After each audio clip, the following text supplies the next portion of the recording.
When the ladies removed after dinner, Elizabeth ran up to her sister, and seeing her well guarded from cold, attended her into the drawing room, where she was welcomed by her two friends with many professions of pleasure. And Elizabeth had never seen them so agreeable as they were during the hour which passed before the gentlemen appeared. Their powers of conversation were considerable. They could describe an entertainment with accuracy, relate an anecdote with humor, and laugh at their acquaintance with spirit. But when the gentleman entered, Jane was no longer the first object. Miss Bingley's eyes were instantly turned toward Darcy, and she had something to say to him before he had advanced many steps. He addressed himself to Miss Bennet with a polite congratulation. Mr. Hurst also made her a slight bow, and said he was very glad, but diffuseness and warmth remained for Bingley's salutation.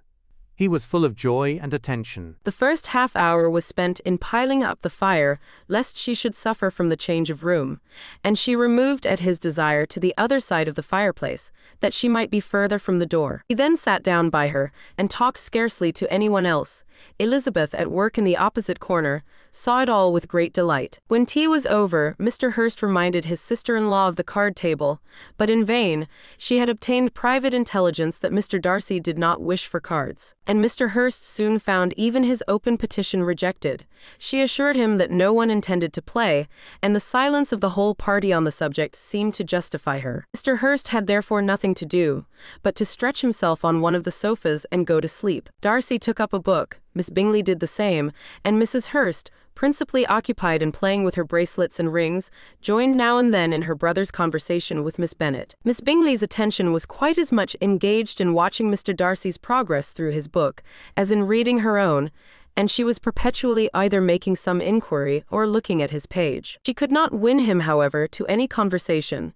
He merely answered her question and read on. At length, quite exhausted by the attempt to be amused with her own book, which she had only chosen because it was the second volume of his, she gave a great yawn and said, "How pleasant it is to spend an evening in this way.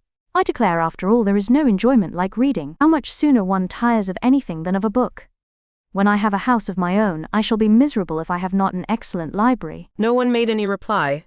She then yawned again, threw aside her book, and cast her eyes round the room in quest for some amusement. And hearing her brother mentioning a ball to Miss Bennet, she turned suddenly towards him and said, "By the by, Charles, are you really serious in meditating a dance at Netherfield? I would advise you, before you determine on it, to consult the wishes of the present party. I am much mistaken if there are not some among us to whom a ball would be rather a punishment than a pleasure." "If you mean Darcy," cried her brother, "he may go to bed, if he chooses, before it begins, but as for the ball, it's quite a settled thing, and as soon as Nichols has made white soup enough, I shall send round my cards." "I should like balls infinitely better," she replied, "if they were carried on in a different manner, but there is something insufferably tedious in the usual process of such a meeting. It would surely be much more rational if conversation instead of dancing were made the order of the day." "Much more rational, my dear Caroline, I dare say, but it would not be near so much like a ball."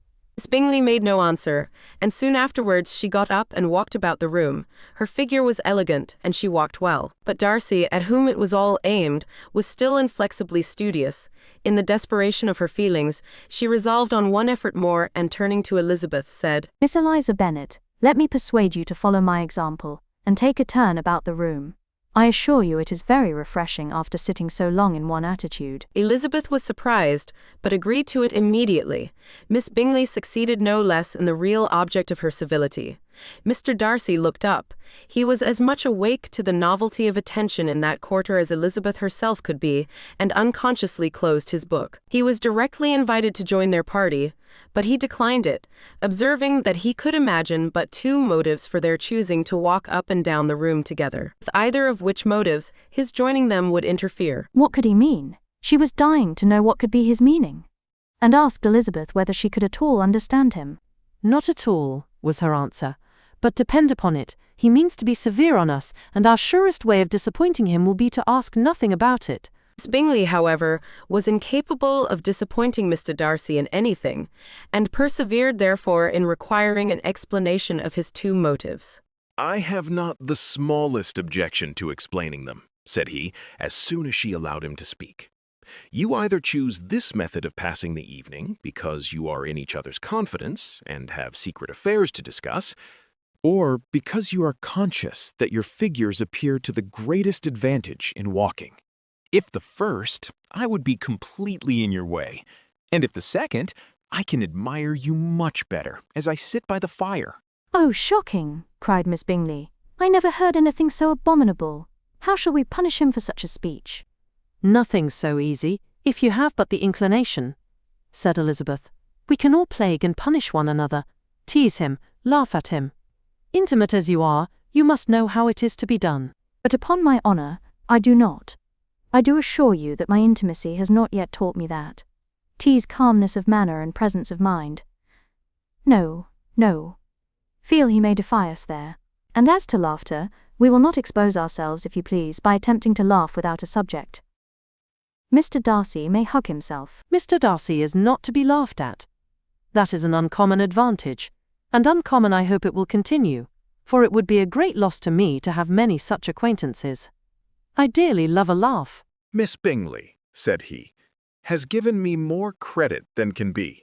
The wisest and the best of men, nay, the wisest and best of their actions, may be rendered ridiculous by a person whose first object in life is a joke. Certainly, replied Elizabeth. There are such people, but I hope I am not one of them. I hope I never ridicule what is wise and good. Follies and nonsense, whims and inconsistencies, do divert me, I own, and I laugh at them whenever I can. But these, I suppose, are precisely what you are without. Perhaps that is not possible for anyone, but it has been the study of my life to avoid those weaknesses which often expose a strong understanding to ridicule. Such as vanity and pride. Yes, vanity is a weakness indeed. But pride?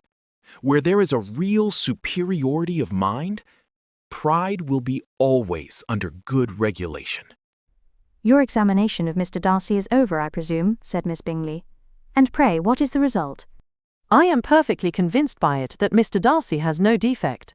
He owns it himself without disguise. No, said Darcy. I have made no such pretension. I have faults enough, but they are not, I hope, of understanding.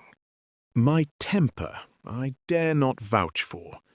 It is, I believe, too little yielding, certainly too little for the convenience of the world. I cannot forget the follies and vices of others so soon as I ought, nor their offenses against myself. My feelings are not puffed about with every attempt to move them. My temper would perhaps be called resentful. My good opinion, once lost, is lost forever. That is a failing indeed, cried Elizabeth. Implacable resentment is a shade in a character. But you have chosen your fault well. I really cannot laugh at it. You are safe from me. There is, I believe, in every disposition, a tendency to some particular evil, a natural defect, which not even the best education can overcome. And your defect is to hate everybody. And yours, he replied with a smile, is willfully to misunderstand them. Do let us have a little music, cried Miss Bingley, tired of a conversation in which she had no share.